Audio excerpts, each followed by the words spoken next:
so okay, so now जो हरी question पूछ रहा था उसी को क्वेश्चन के फॉर्म में let's calculate the packing efficiency of a unit cell in which atoms are present at corner as well as at edge center.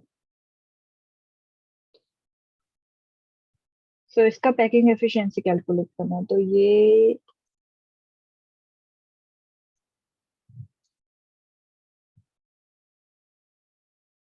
करो, start करो। अभी तक क्या करा है मैंने पैकिंग एफिशिएंसी में? अभी तक 2 ही क्लास लिया है।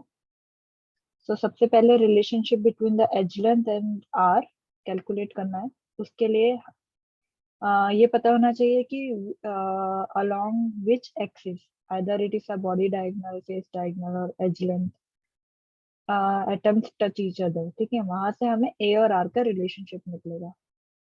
वहां से फिर 2 वॉल्यूम कैलकुलेट करना है, यूनिट सेल का and volume of atom in that unit cell. फिर पैकिंग एफिशिएंसी निकल आएगा। सो ये करने के लिए बताओ आलोक, अलोंग विच एक्सिस मेरे को एटम जो है आपस में टच करेंगे?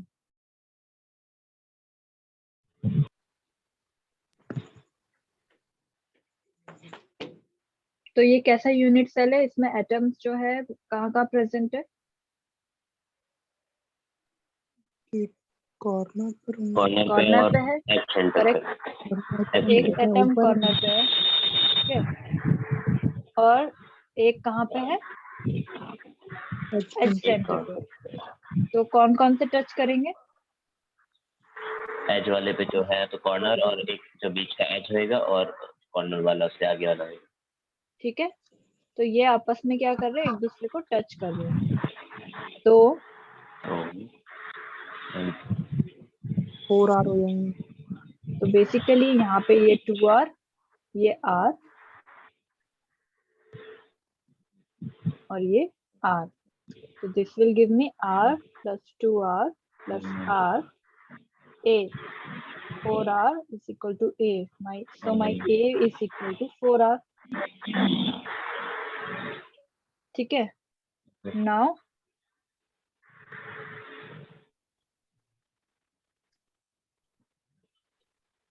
वॉल्यूम, ये स्टेप 1 है ना। ये स्टेप 1 में तुमने रिलेशन निकाल लिया A और R का। स्टेप 2 में तुम्हें निकालना है वॉल्यूम ऑफ यूनिट सेल मामूल। ठीक है, यूनिट सेल का वॉल्यूम A क्यूब होता है, यहाँ पे 4R का क्यूब हो जाएगा, which will give me 64R cube। और थर्ड स्टेप में volume of atom in that unit cell, जो कि होता है Z into 4/3 pi R cube. This is 4/3 pi R cube क्या है? ये वॉल्यूम ऑफ 1 एटम है। ठीक है, और Z क्या है कि कितने एटम वैसे प्रेजेंट है उस यूनिट सेल में। तो Z कैलकुलेट करने के लिए कॉर्नर पे कितने एटम है? 8 कॉर्नर पे हैं, उनका A 1/8 होता है, प्लस एज में कितने हैं? 12 एज है, एज सेंटर 12 है, और इनका 1/4 होता है इनका कंट्रीब्यूशन। ठीक है, तो इन दोनों को मैं सम कर रही हूँ और ये पूरा ऐसा होल मल्टीप्लाई हो जाएगा volume of that atom which is 1/4 pi R cube. तो बेसिकली ये जो आ रहा है ये मेरा Z आ रहा है। ठीक है, तो ये आ जाएगा 1 + 3 इंटू 4/3 पाई R क्यूब। तो पहले ब्रैकेट सॉल्व करेंगे तो 4 आ जाएगा answer, into 4/3 pi R cube, which will give me 16/3 pi r cube. Now coming to the ये तो हमें फेस सेंटर के calculate बराबर करना- आएगा। नहीं वेट ऐसे बराबर पहले कैलकुलेट करो। वॉल्यूम ऑफ दिस कर एटम लियो। Upon volume of unit cell into 100. So this will give me 16 by 3 pi r cube. यार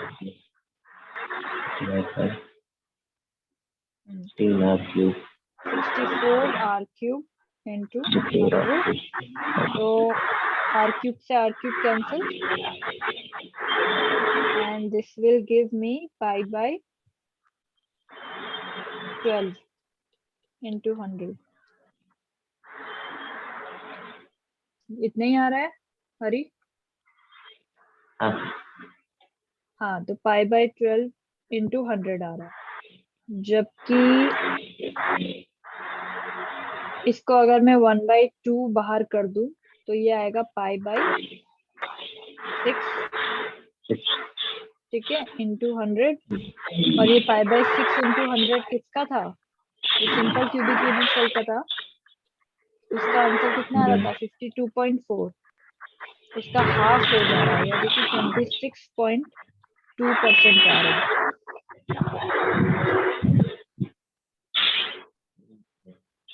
अंडरस्टूड? तो हमारा पैकिंग एफिशिएंसी जब एज लेंथ वाला ऐसे यूनिट सेल प्रेजेंट होता है, ऐसा यूनिट सेल प्रेजेंट होता है, तो वो जो एससीसी भी है ना, उससे भी कम, उसका हाफ पैकिंग एफिशिएंसी हो गया है। तो इतना मतलब डिक्रीज हो गया है।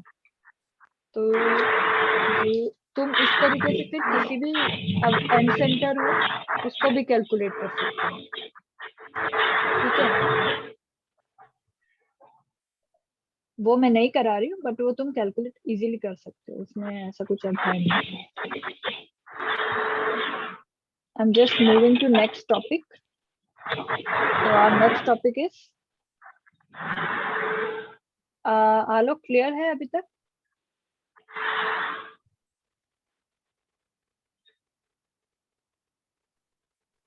चलो, आलोक है? I don't know Alok. नहीं अच्छा, ठीक है। चलो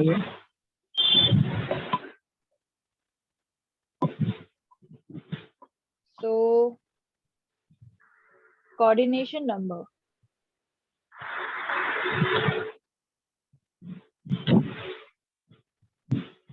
कोऑर्डिनेशन नंबर के बारे में कोई आइडिया है?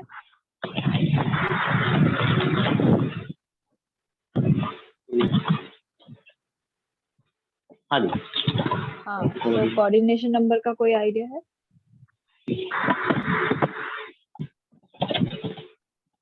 अभी तो नहीं। So basically number of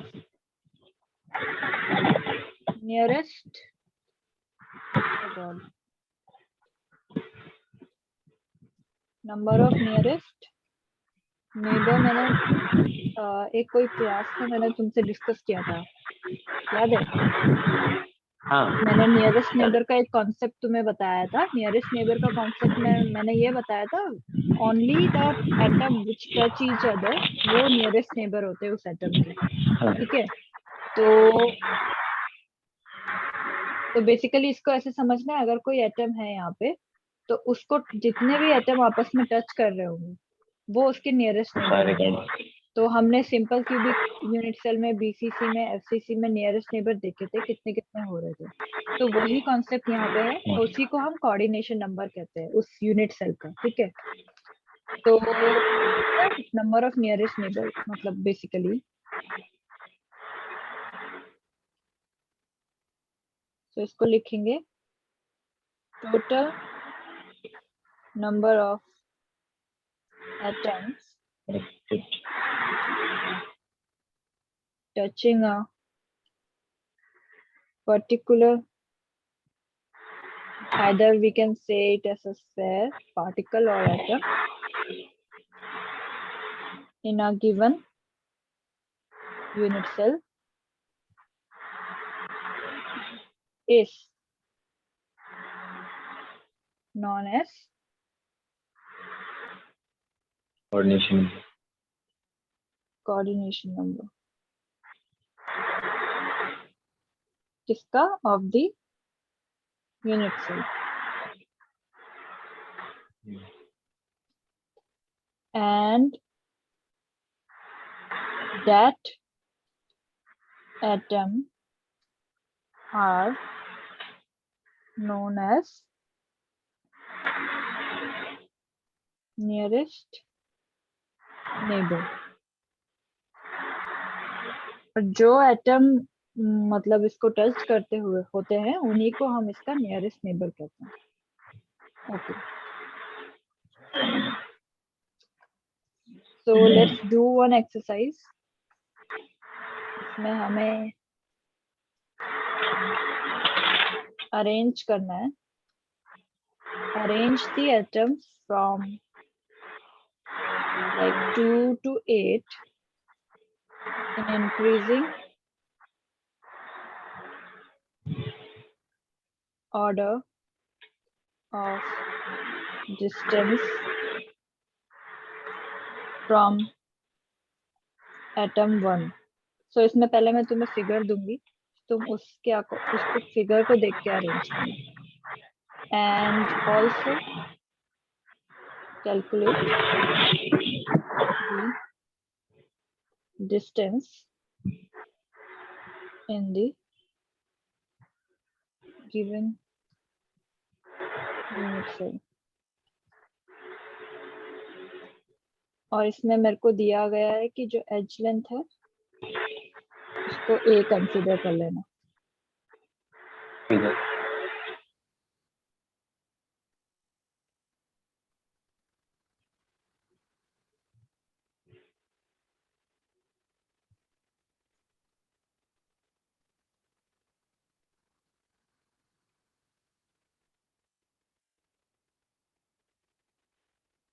इसको क्यूब कंसीडर कर लेना. ये थोड़ा क्यूब जैसा बना हुआ है. ठीक है. बाकी ओके, मैं ऐसे पोजीशन लिखती हूँ.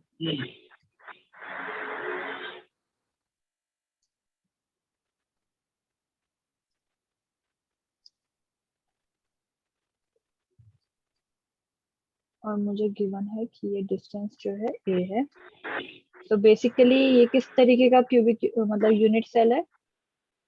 नंबरिंग सिर्फ कॉर्नर पे हुआ है ना, तो ये SCC है ना. इसको प्रिमिटिव क्या बोल? हाँ, प्रिमिटिव भी बोल सकते हैं ना. ये सिर्फ कॉर्नर पे प्रेजेंट है. तो बेसिकली तुम्हें क्वेश्चन में क्या बोला है, उसने अरेंज करना है atom from 2 to 8 in increasing order of distance from atom 1. मतलब एटम 1 को तुम एटम 1 पे अपने आप को फिक्स करो, खड़े होके तुम्हें डिस्टेंस देखना है बाकी सबका. तो इंक्रीजिंग ऑर्डर मतलब जिसका डिस्टेंस जितना ज्यादा है उनको उस ऑर्डर में अरेंज करना है. एंड कैलकुलेट भी करना है डिस्टेंस उसका कितना कितना है.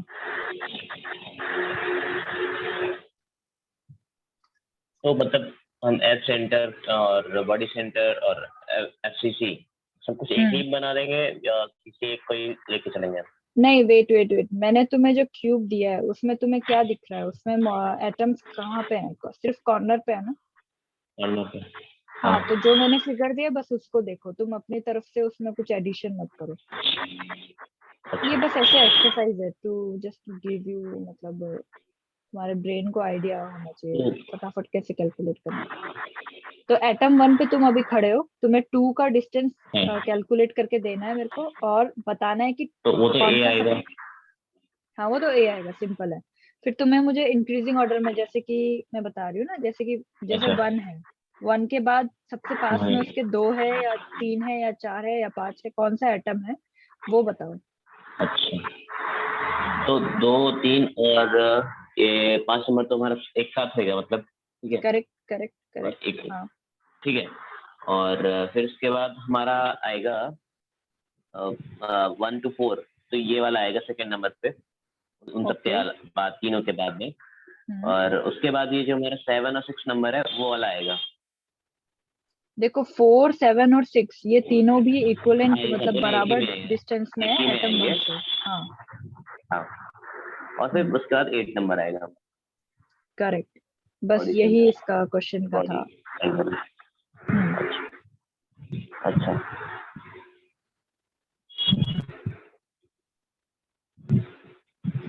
तो मैं इसको ऐसे जो सिंपली जो तुमने अभी बोला है उसी को बता लिख दे रही हूँ। फ्रॉम एटम 1, जो सबसे पहले होंगे वो 2, 3 and 5। So this 2, 3 और ये 5 ये बराबर डिस्टेंस में है।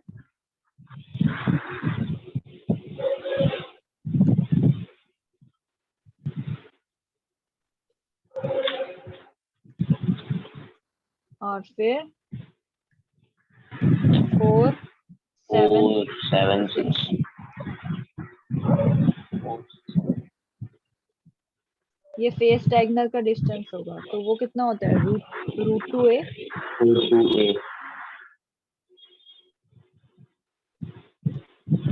और तीसरा 8। ये बॉडी डायगोनल डिस्टेंस होगा। इसको ऐसे देखो, ये जो जा रहा है ये बॉडी डायगोनल डिस्टेंस होगा और ये फेस डायगोनल था।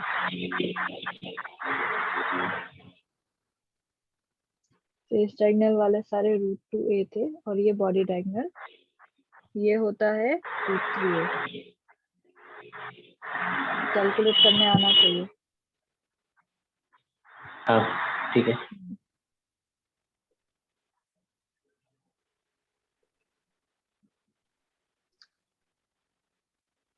अच्छा दी, मतलब जो हमारे क्लस्टर होते हैं वो क्यूब ही में स्टेबल होते हैं, या जो हमारे जो 7 वो थे स्ट्रक्चर्स उनके अलावा भी कोई और स्ट्रक्चर होएगा जाके, जैसे कि ट्रायंगल शेप में, स्फीयर में, सब? नहीं, एक्चुअली वो जो पॉसिबल स्ट्रक्चर्स है ना उसी में सब कवर हो जाता है। मतलब ट्रायंगल मतलब क्योंकि ये स्पेस मतलब बेसिकली उसके अलावा तो नहीं होता है, मतलब जो तुम्हारा क्वेश्चन है। और क्यूबिक इसलिए पढ़ते हैं क्योंकि क्यूबिक से स्टार्टिंग है, मतलब आइडियल केस है तो क्यूबिक पहले कंप्लीट करते हैं। पर आगे में तुम्हें एचसीपी ये सारा जो भी आएगा तुम्हें दिखेगा कि ये हेक्सागोनल शेप में भी आप लेते हैं उसको, ठीक है। तो वो भी हम कवर करेंगे। तो ठीक है, मैं ये वाला कंप्लीट करती पहले क्वेश्चन। तो बेसिकली 2, 3 और 5 जो है बराबर डिस्टेंस में था जो कि ए था। फिर इसके बाद 4, 6, 7 ग्रेटर है, 6, 7 ये है। रूट 2 फिर ए, इससे बड़ा 8 जो कि रूट 3a। रूट 3 ए। अब यहाँ पे इसको इस तरीके से लिखने का पॉइंट मेरा ये है कि जो मेरा एटम नंबर 1 मतलब यहाँ पे 1 था ना, तो 1 वाले एटम से जो सबसे पास में था वो उनको क्या कहते हैं? नियरेस्ट नेबर, नियरेस्ट नेबर है ना। तो 2, 3 और 5। अब यहाँ पे ध्यान से देखो, ये 1 है मेरा, सॉरी ये मेरा 1 है। इससे सबसे क्लोजेस्ट कौन कौन थे? 2, 3 और 5। तो ये तीनों इसके क्या है? नियरेस्ट नेबर हुए, ठीक है। ये इसके नियरेस्ट नेबर है। और यहाँ पे तुम्हें ओपन मतलब ये वाले स्ट्रक्चर में तुम्हें ये टच करते हुए नहीं दिख रहा है, बट एक्चुअली क्योंकि ये सिंपल है, सिंपल क्यूबिक यूनिट सेल है, तो ये एक्चुअल में ऐसे होंगे, ठीक है। ये आपस में टच करते हुए होंगे। तो 1 के नियरेस्ट नेबर में कौन कौन आ रहा है? 2, 3, 5। तो इनको क्या बोलेंगे? नियरेस्ट नेबर, NN की तरह डिनोट करो, ठीक है। Nearest neighbour of 1। अब क्योंकि 1 एटम के नियरेस्ट नेबर में 2, 3, 5 है, बट उसके बाद जो 4, 6, 7 है ये कैसे होंगे? ये नेक्स्ट नियरेस्ट नेबर होंगे। कैसे होंगे? Next nearest neighbour. क्योंकि ये पूछ लेता है कभी कभी कि जैसे नियरेस्ट नेबर एटम्स कितने हैं और नेक्स्ट टू नियरेस्ट नेबर मतलब कि उसके बाद सबसे पास में कौन है। तो 4, 6 एंड 7 जो है वो 1 के क्लोज हैं after 2, 3, 5। This is next nearest neighbour of 1। इसके आगे का नहीं पूछते वैसे, बस यहीं तक का पूछते हैं। ठीक है, तो ये भी तो पूछ सकते हैं सबसे दूर कौन सा है। हाँ मतलब पूछ सकते हैं, बट मतलब बेसिकली तुम्हें नियरेस्ट नेबर को देखना आना चाहिए और फिर तुम्हें पता तो होता है कि वहां से कोऑर्डिनेशन नंबर कितना है उस यूनिट सेल का। ठीक है, तो ये कॉन्सेप्ट है। इसी में अगर तुम्हें इसको ड्रॉ करना होगा, जैसे मैंने उस दिन तुम्हें ड्रॉ करके दिखा रही थी ना, जब हम, रुक जाओ, coordination number of SCC that is number of nearest neighbour, nearest atom.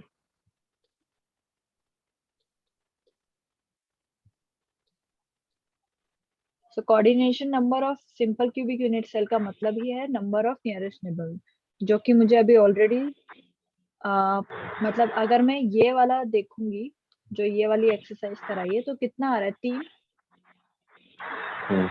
है ना। बट 3 होता है क्या, हाँ। मतलब अगर मैं ऐसे देखूंगी तो इसी को मैं अभी तुम्हें थोड़ा सा ऐसे 3D व्यू में दिखा देती हूँ। तो सिटी में क्या होता है? Wait wait wait wait wait, मैंने तुम्हें उस दिन भी दिखाया था, बट मैं तुम्हें हाँ उस दिन दिखाया था। एक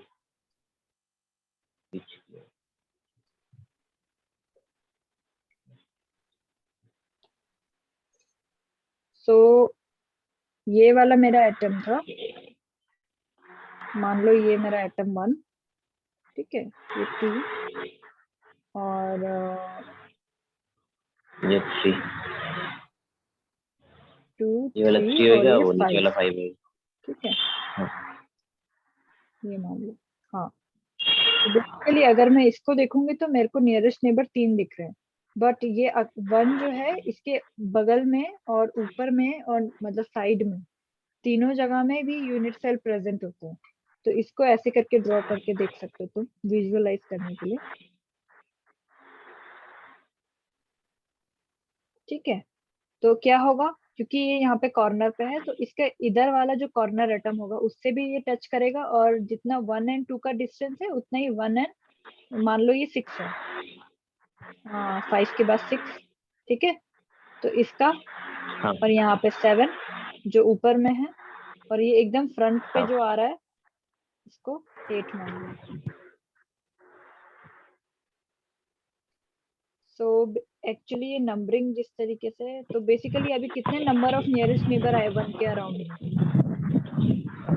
ये तो ज्यादा है। नहीं वेट वेट वेट, तुम एक्चुअली ये 1, 2, 3 गलत है, मतलब तुम देख रहे हो ये कितना है ये। एक नहीं है। नहीं, मैं वही कह रही हूँ, देखो ये 1 है, ये 2 है, ये 3 है, और यहाँ पे 4 नहीं है, तो ये 5 आएगा, फिर 6, 7, और ये, और तुम इसको 1 ले लिया है ना तुमने, तो तुम्हें काउंट क्या करना है, नियरेस्ट नेबर काउंट करना है, तो तुम इसको ऐसे देखोगे 1, 2, 3, 4, 5, 6। हाँ, इसको हाँ सेल्फ काउंट 6। थोड़ी ना करोगे। हाँ, तो मतलब एक्चुअली नंबरिंग में थोड़ा सा भी ऊपर नीचे हो गया लेकिन अगर बेसिकली। मान ले हम कॉर्नर का हमने आइटम उठाया, तब तब तो वहाँ पे 3 ही होंगे।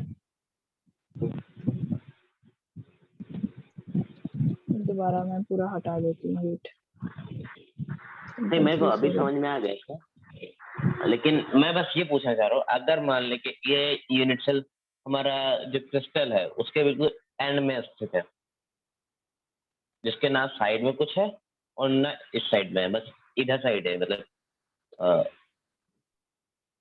ना ऊपर है उसके ना उसके पीछे है, आगे साइड सारे हैं सब पूरा। ऐसा नहीं होता है ना यूनिट पर, सेल यूनिट सेल ऐसा क्यों नहीं नहीं होता? होता क्योंकि है। हमने तो काट सकते हैं ना यार, क्रिस्टल को हमने काट दिया।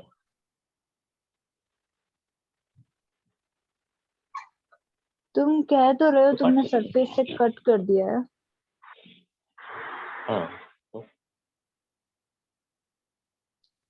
बट मैं ऐसे आंसर कैसे करूँ कि जो तुमने सरफेस से कट किया है वो बिल्कुल उसको ऐसे ही कट करेगा? बीच से, क्या पता बीच से कट कर दिया तुमने, तो ये आधा यूनिट सेल हो। अच्छा, तो बहुत सारी पॉसिबिलिटी है। लेकिन जो हमने पॉसिबिलिटी दी उसके हिसाब से अगर देख के चलो क्या दिक्कत? हाँ, उसके अकॉर्डिंग अगर तुम देखोगे, अगर स्पेसिफिकली तुम ऐसे मेंशन करना चाह रहे हो कि इसके अराउंड में कोई भी यूनिट सेल नहीं है, जस्ट इधर मान लो कि एक इधर है, तो तुम फिर उसमें अपने अकॉर्डिंग तुम्हें नियरेस्ट नेबर देखने का तरीका पता होना चाहिए। उसके बाद तुम कैलकुलेट करके बता दो कि हाँ इसका नियरेस्ट नेबर इतना होगा। बट इन जनरल वाला केस जो होता है, तो this one unit cell is surrounded, मतलब पूरा तरीके से सराउंडेड होता है बाकी यूनिट सेल से। तो ये जो एटम मेरा होगा, ये एटम का जो नियरेस्ट नेबर होगा उसको मैं कैसे देखूंगी सिंपल क्यूबिक यूनिट सेल में, कि इसके सबसे क्लोजेस्ट, जैसे कि सेंटर में आएगी। हाँ अनदर कॉर्नर वाला, तो एक ये 1 2, एक इसका 3, फिर एक 4 फ्रंट में, एक बगल वाले उसका 5 और ऊपर में 6। तो there are 6 nearest neighbour. Coordination number और nearest neighbour is equal to 6। और इसका नियरेस्ट नेबर का जो डिस्टेंस है वो क्या है? एज लेंथ ए। और अगर मैं उसका नेक्स्ट टू नियरेस्ट नेबर बोलूंगी तो वो कितने हो जाएंगे? नेक्स्ट वाले कौन से थे? जो फेस डायगोनल वाले थे, याद है? हाँ वो याद है। अगर वो देखूंगी तो इसके अपने इसमें कितने होंगे? 1 2 और यहाँ से 3। तो इसके अपने में 3 है, एक यहाँ पे 4 होगा, एक ये वाले में मतलब 5 होगा। और एक्चुअली बस सिंपली तुम्हें ऐसे इसमें इतना ऐसे मत करो, वरना बहुत कंफ्यूज होगा। तो बेसिकली ये 12 होते हैं। ये 12 कैसे होते हैं? तुम इसको ना प्लेन के अकॉर्डिंग देखना। मैं कैलकुलेट कर लूंगा, एक हाँ, मिनट। ये प्लेन के अकॉर्डिंग देखना, मैं बता देती हूँ फिर भी। देखो इस प्लेन में कितने हैं? 1 मतलब एक यहाँ होगा ना, तो 1 2 3 4, 4 इस प्लेन में आए, एक प्लेन ऐसे जाएगा। हाँ तो ये जो भी प्लेन में बना रही हूँ ना, ये प्लेन पास किससे होने चाहिए? इससे होने चाहिए, ठीक है? हाँ तो 4 उस प्लेन में है, 4 इस प्लेन में है, 4 4 8। और एक प्लेन कहाँ से आएगा? एक प्लेन ये वाला होगा, तो 8 इधर, 4 और इधर से आ गए, तो 8 9 10 11 12, ठीक है? और ये 12 नेक्स्ट टू नियरेस्ट नेबर आएंगे, और इनका जो डिस्टेंस होता है वो फेस डायगोनल होगा, which is root two A.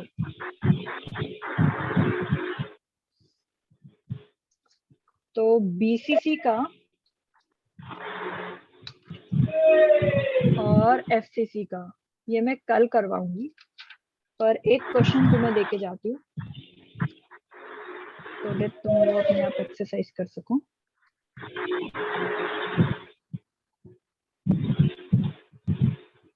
Arrange atoms from 2 to 9 in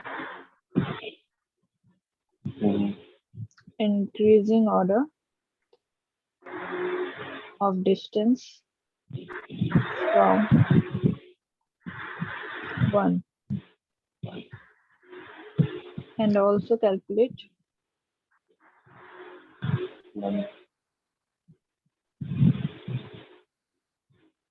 the distance in terms of A.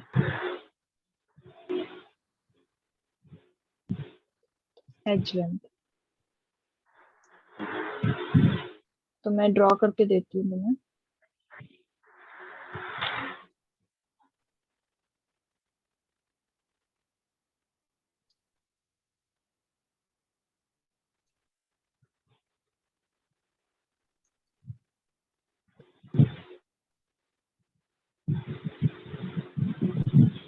अरे